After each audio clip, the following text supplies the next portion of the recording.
Hi, welcome back to my channel. Today we're going to be talking about the probably worst serial killer and the grossest serial killer in Canadian history, which is Robert Pickton, also known as the pig farmer serial killer. So before I get into it, I just wanted to remind you to like and subscribe. I make a true crime and commentary content, so if you like that, please subscribe. Let's get into it.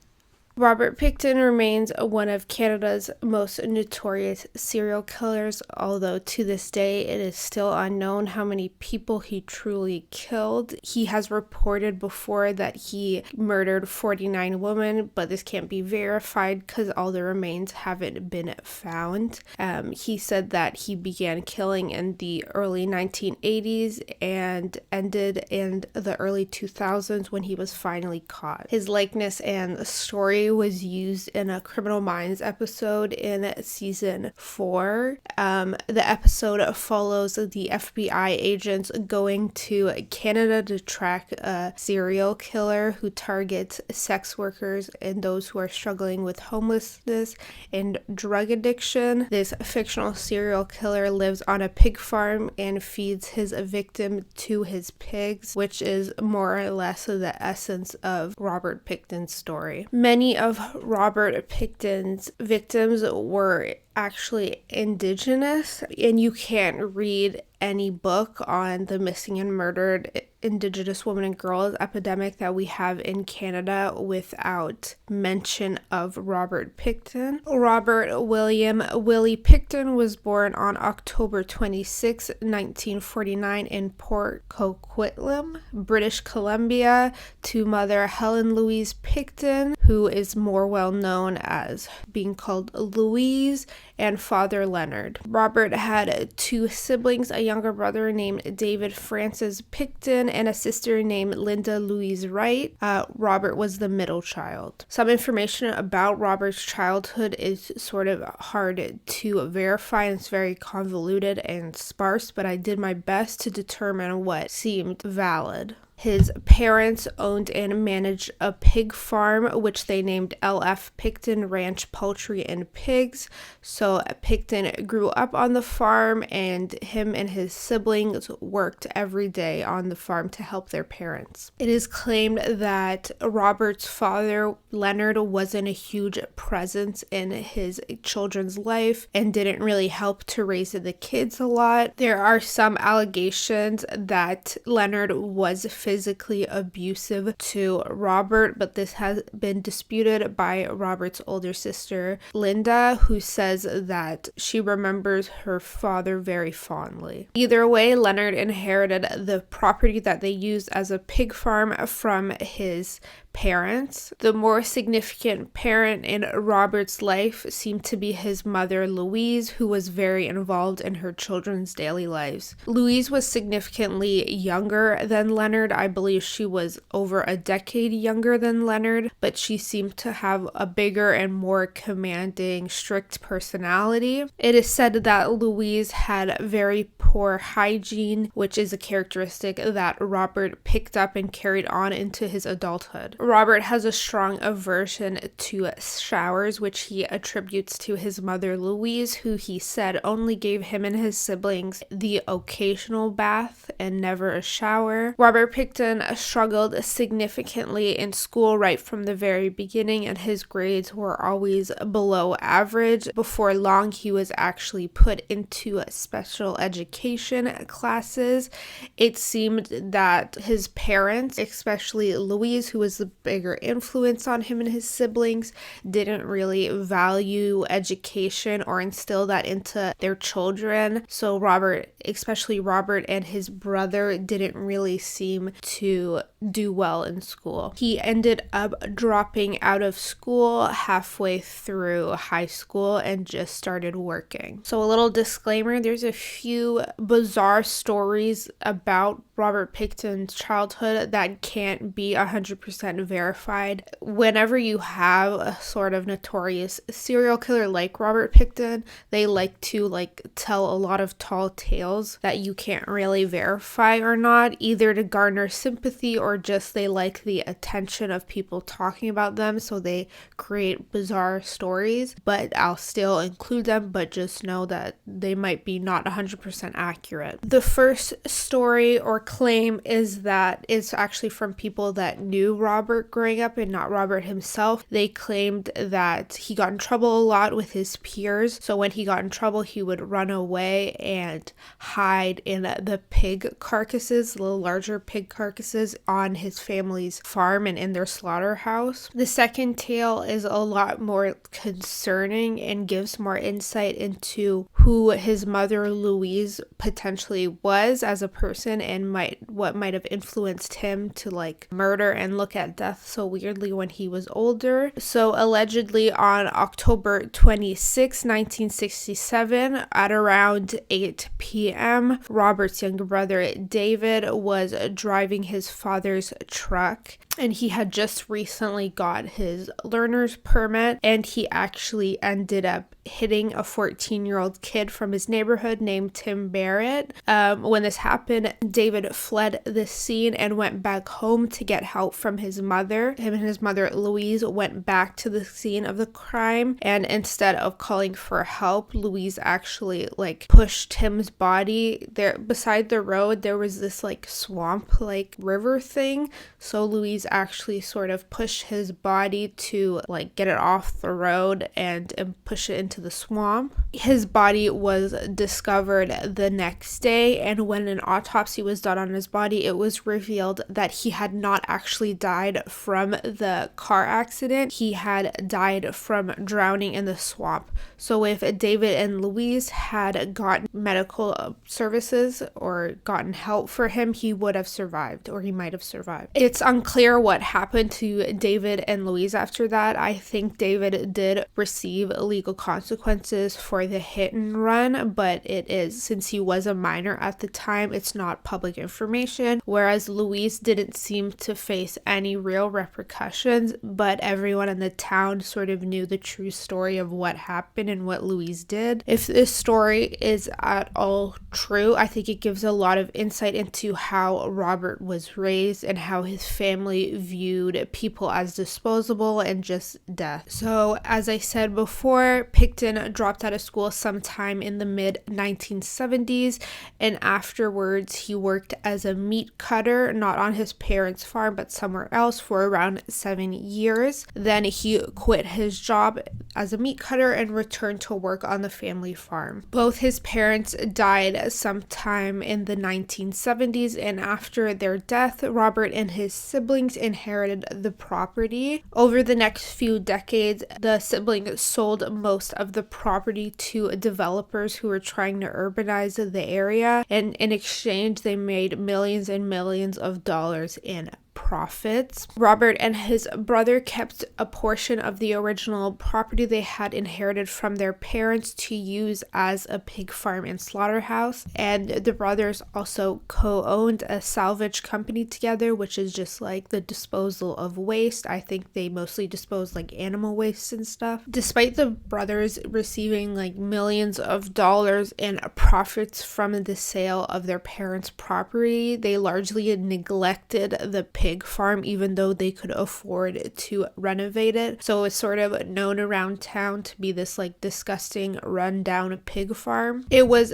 disgusting and unsanitary, and so was Robert, who was known for his poor hygiene and distinct smell around town. As an adult, Robert was mostly known to be shy and reserved. He had very few friends. Many people actually said they avoided him because of his smell and his bizarre behavior. He spent his adult years living alone in a house trailer that was located on the farm's property. In the 1990s, the brothers seemed to grow tired of managing the farm, so they registered their farm as the site for a charity, which they called Piggy Palace Good Time Society. The brothers sort of used the slaughterhouse. They sort of kind of renovated the slaughterhouse to use to throw these like huge concerts, raves, like party events, and they said that they were going to throw the parties here and then use the profits and donate them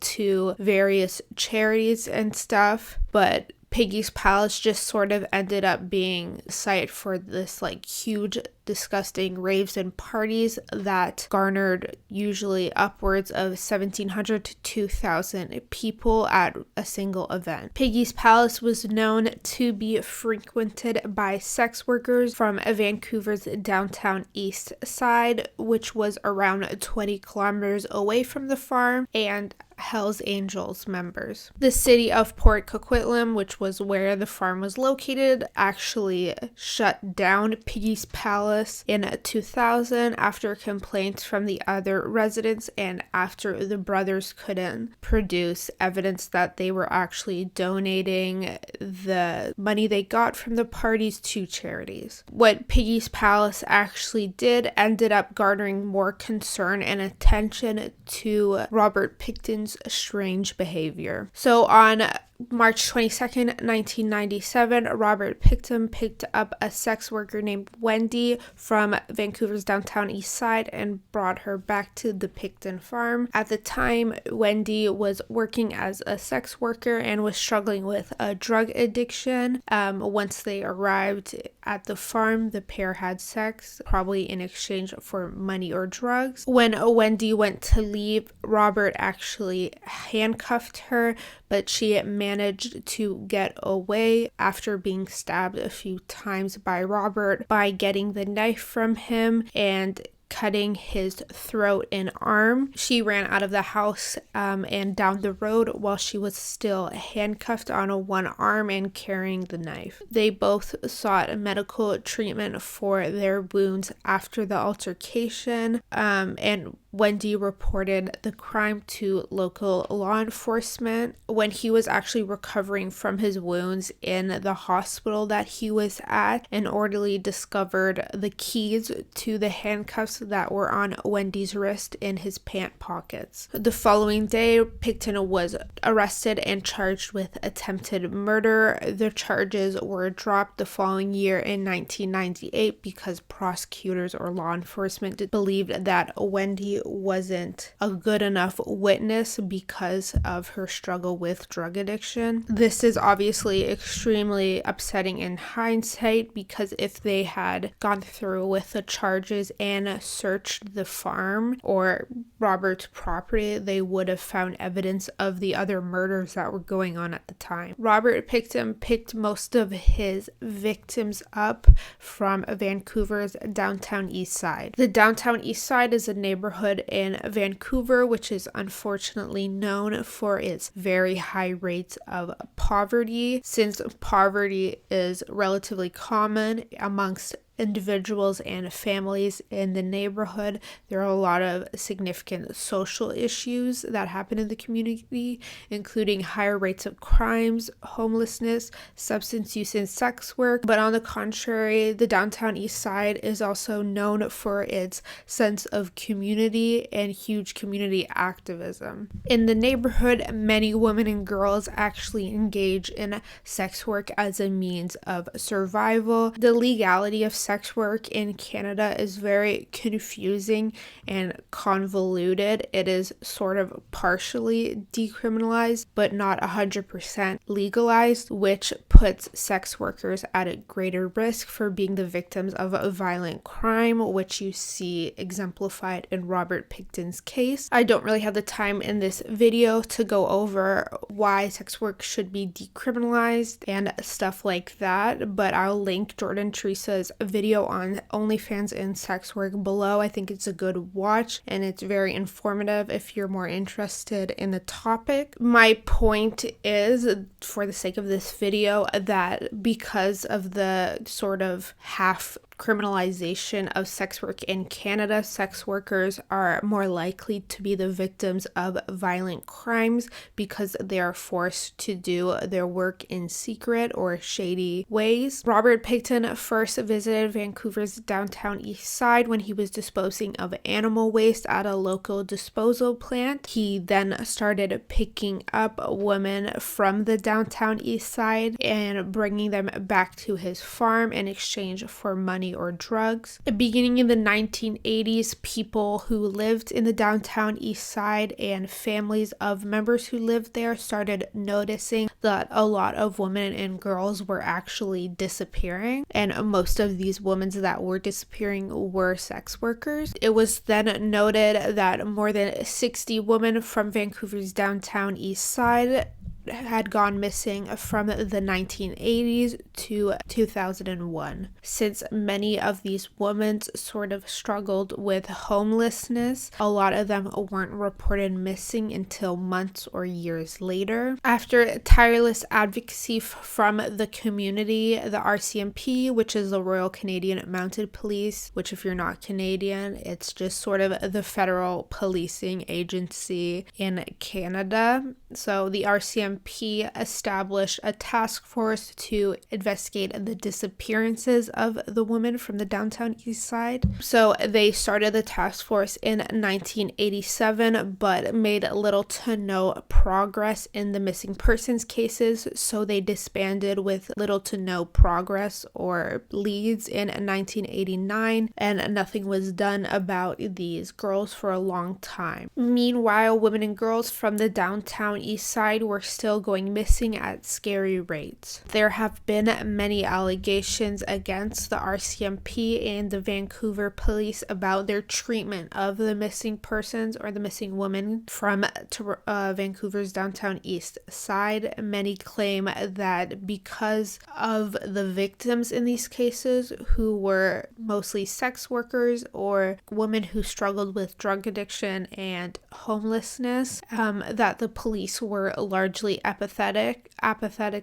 and quick to excuse these cases and claim these women were just runaways or had OD'd. The Vancouver police also refused to warn the public that there may be a potential serial killer taking women from Vancouver's downtown east side, even though it was largely believed in that community that there was an active serial killer at the time. People in the community and sex workers realized that the police weren't doing much to protect them, so they had to take things into their own hands. Women who engaged in sex work started working in groups to try to protect themselves, and people in the community started writing down license plates of men who would pick up the sex workers, but unfortunately this didn't stop the disappearances. It wasn't until 1998 that the Vancouver police actually set up a new task force in a response to the missing persons or the missing women from Vancouver's downtown east side, which this was years and years of outcry and tireless advocacy from sex workers and just people in the community. So when the new task force was started in 1998, they immediately received various sources and reports of people calling in that implicated Robert Pickton in the murders or in the missing persons cases. One was sort of like a through the grapevine report from like someone who had heard this, reported it to police. It didn't come from the person that said it originally anyways. So this one came from Robert Pickton's friend, the former friend now, named Lynn Ellingson, who was at the time living on the Pickton farm and working odd jobs for Robert. She said she would occasionally travel with Pickton to the Vancouver's downtown east side and pick up women to bring back to the farm. He supplied Lynn with drugs drugs and money because she was struggling with addiction at the time. Lynn said that one night she walked into the slaughterhouse and saw a woman's deceased body hanging from a meat hook in the slaughterhouse. She said when she walked in, Robert Pickton was actually in the slaughterhouse cutting off slices of flesh from the leg of the corpse. After hearing this story through someone else, investigators went to Lynn and she initially denied it. You have to understand that she heavily relied on Robert at the time for drugs and money and a means of survival. A while later, she actually finally admitted and reported to police that this incident was true and she did witness this. She said she hadn't come forward earlier because she was scared that Pickton would murder her because he had threatened that if she told police that she would end up like the girl. Then there was Bill Hiscox. He began to work for the Pickton Brothers Salvage Company, Pickton's B&P Salvage, in the late 90s. He would occasionally visit the Pickton farm too, and he described it as a creepy place and began noticing that a lot of women that were frequent visitors of the Pickton farm would go missing. He spoke to another woman who actually worked as a cleaner at the Pickton farm. This wasn't Lynn, this was a completely separate woman. They both agreed that there was something really bad going on the farm. The woman said that she had found bags of bloody clothing and women's IDs lying around the farm. In July 1998, Bill called Crime Stoppers to report his suspicions. Bill reported that Pickton would often pick up sex workers from Vancouver's downtown east side and bring them back to his farm. He said that Pickton had bragged about being able to dispose of a body,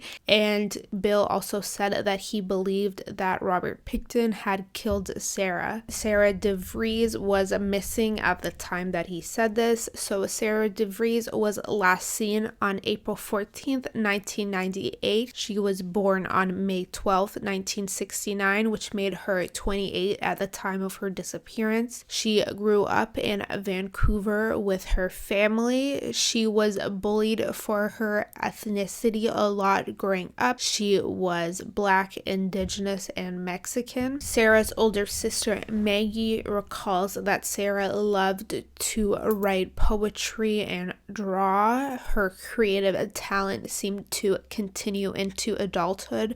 She often wrote poems and would document her life in a journal. She would talk about her experiences working as a sex worker in Vancouver's downtown east side, and she actually wrote an entry in her journal a few years before she went missing about how she feared that she would be a victim of whoever was taking women from the downtown east side. Even though with Bill's report, police would have had enough to execute a search warrant on the Pickton farm, they didn't search it until years later. Later, it would be said that the reason that Vancouver police didn't execute a search warrant immediately was because of jurisdiction issues. The Vancouver police were heading the investigation into the downtown east side missing women's cases, whereas the Pickton farm was sort of RCMP terrain because it was located in Port Coquitlam. The two policing agencies didn't want to work together. They blame it on higher-ups in each agency not wanting to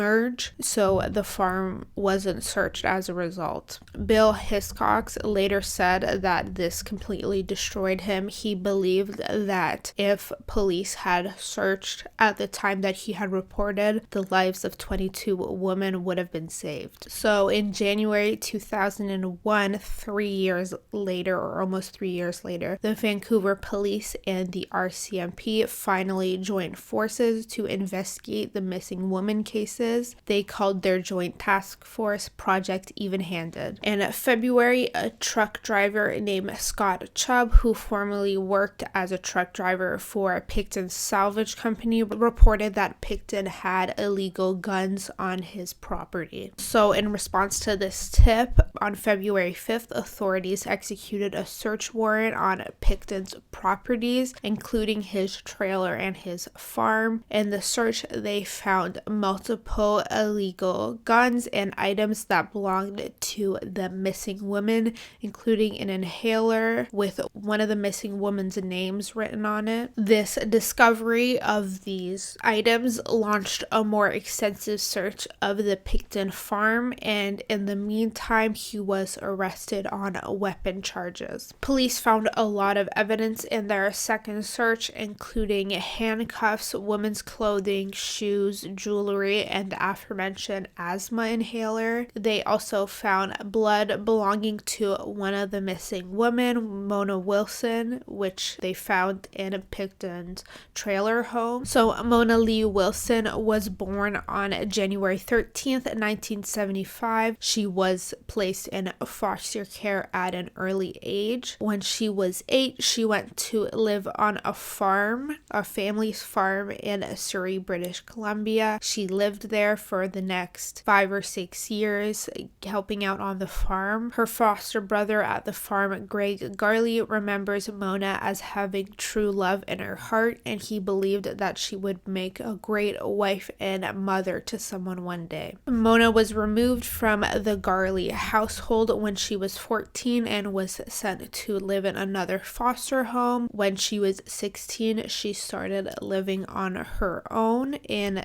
East Vancouver. Sadly, she started struggling with an addiction to heroin and worked as a sex worker to survive. It is reported that she was trying to get clean from heroin at the time of her death. Mona was last seen in November 2001. She was 26 years old at the time. The inhaler that had been found on Pickton's property belonged to another missing woman named Serena Abbotsway. Serena Abbotsway was born on August 20th, 1971. Similar to Mona, Serena was put into foster care at a very young age. She started using drugs when she was around 17 years old and started engaging in survival sex work shortly after that. Serena's friends remembered her fondly. They said she was always hopeful and willing to lend a helping hand to other people. Serena found a solace in the church and was baptized as an adult. She was using her faith to help her overcome her struggle with addiction. She was last seen on August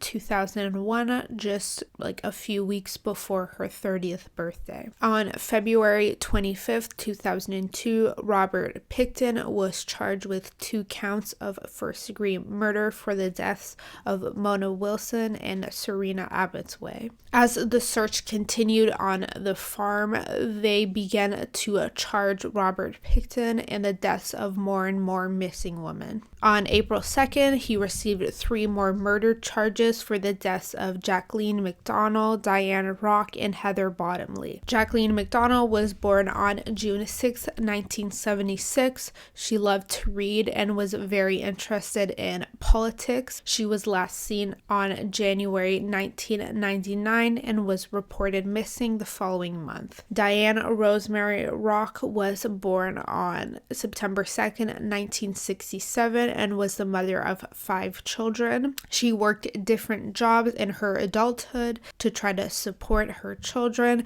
including working as a healthcare aide, then an exotic dancer, and finally a community support worker for adults with disabilities. She struggled off and on with drug addiction in her adult life, but she did her best to be a good mother and support her children. She was last seen in October 2001. Heather Kathleen Bottomley was born on August 17th, 1976, and was a mother of 2. She was known for loving to prank others and being a free spirit. She went missing when she was 25 years old and was last seen in April 2001. Pickton received 2 more murder charges on April 9th for Andrea Joesbury and Brenda Wolfe. Andrea Joesbury was a 21-year-old mother of 1 who loved dancing to Madonna growing up, and she was last seen in June 2001. Brenda Wolfe was born on October 20th, 1968. Not much is known about her childhood,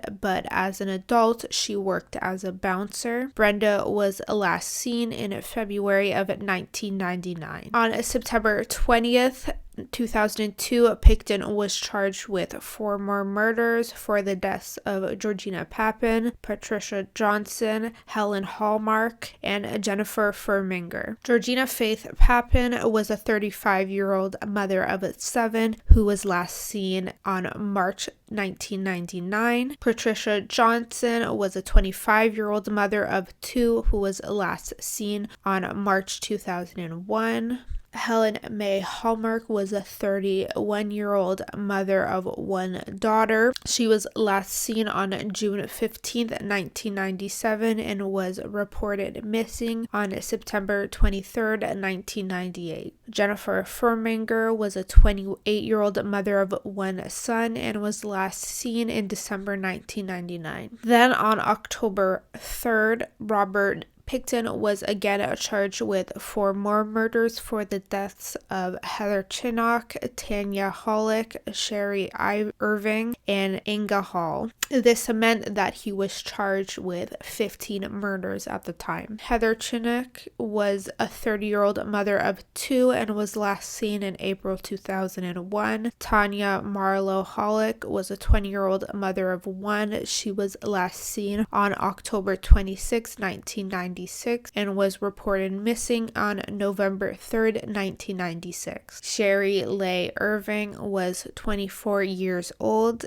and was last seen in April 1997. Inga Monique Hall was around 45 or 46 years old and was the mother of 2 daughters. She was last seen on February 26, 1998, and was reported missing on March 3rd, 1998. On May 26, 2005, Pickton was charged with an additional 12 murders for the deaths of Kara Ellis, Andrea Borhaven, Deborah Lynn Jones, Maureen Frey, Tiffany Drew, Carrie Koski, Sarah DeVries, Cynthia Felix, Angela Jardine, Wendy Crawford, Diane Melnick, and a Jane Doe, which is an unidentified victim. This meant that he was charged with the murders of 27 women. The remains of many of the women that Robert Pickton murdered were badly decomposed. It was also alleged that Pickton would dispose of the bodies by feeding them to his pigs. In 2004, it was released by a major Canadian publication that Pickton may have ground up some of the remains of his victim and mixed it with the pork from his farm. It was said that the meat was never commercially sold, but he may have fed it to visitors of the Pickton farm. While investigators and archaeologists were excavating Pickton's property, he was being held in a jail in Surrey, British Columbia. While he was in jail, law enforcement sent an undercover officer to pose as his cellmate. Pickton told his cellmate that he had murdered 49 women on his farm, and he was disappointed because he wanted to finish off with an even number of 50. He said that he probably got caught because he was getting sloppy towards the end. I was doing one more, maybe even 50. That's what I was sloppy for. Yeah.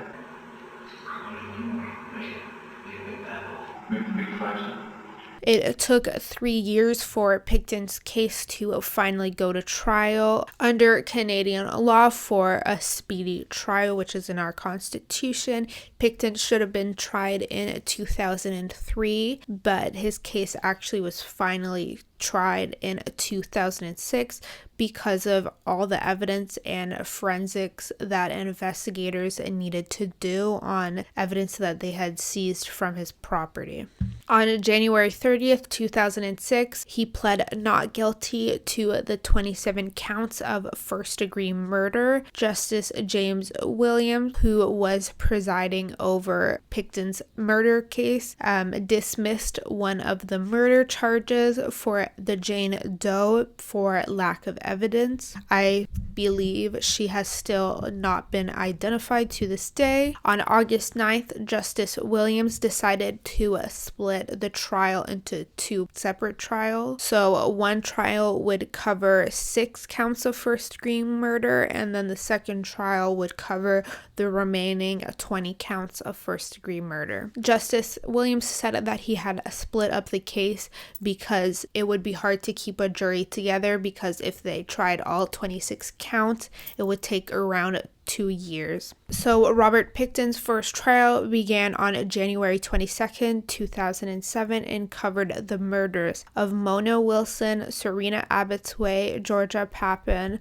Andrea Josbury, Maureen Frey, and Brenda Wolfe. There was originally a publication ban on Pickton's trial. This is often done in popular murder cases to prevent tainting the jury, but the publication ban was finally lifted in 2010, so we now have some information on what went on during the trial. The evidence presented at this trial included details of the victim's remains, which are for the most part very grotesque, so I'm not going to go over that just because it's too gory, but one of the victim's remains was found in a garbage bag, and her bloody clothing was found in Pickton's trailer home. Many of the victim's remains were found in various states of decomposition and scattered all over the place on the farm's property, because Robert Pickton had never really bothered to dispose of the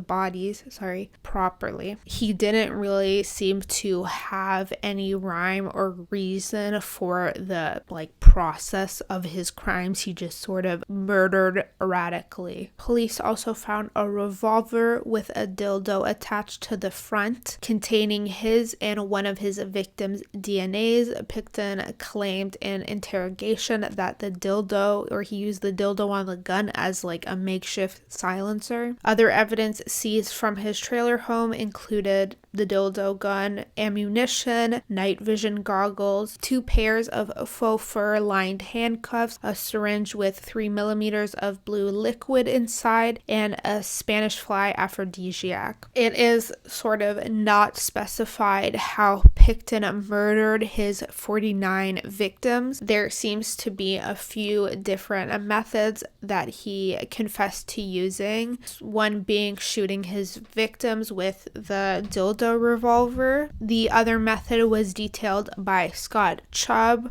which was Pickton's former truck driver. Chubb said that Pickton once told him about, quote, a good way to kill a female heroin addict, which was by injecting her with windshield washer fluid. So it can be assumed that Pickton would pick up a female from Vancouver's downtown east side who was struggling with a heroin addiction, and he would lure her into his truck and back to his farm under the pretense that he would supply her with heroin. When they arrived at his farm, he would inject them with the windshield washer fluid so they would die a slow and painful death. The third method was proposed by Pickton's former friend Andrew Bellwood, who testified against Pickton at his trial. Bellwood testified that Pickton once told him that he murdered sex workers on his farm. Pickton said that he would pick up sex workers from Vancouver's downtown east side. He would ask for sex in exchange exchange for drugs or money. Once they arrived on the farm, they would have sex. Then after, he would handcuff the woman and strangle them using a piano wire or a belt. He would then bring their diseased bodies to the slaughterhouse and hang them on a meat hook.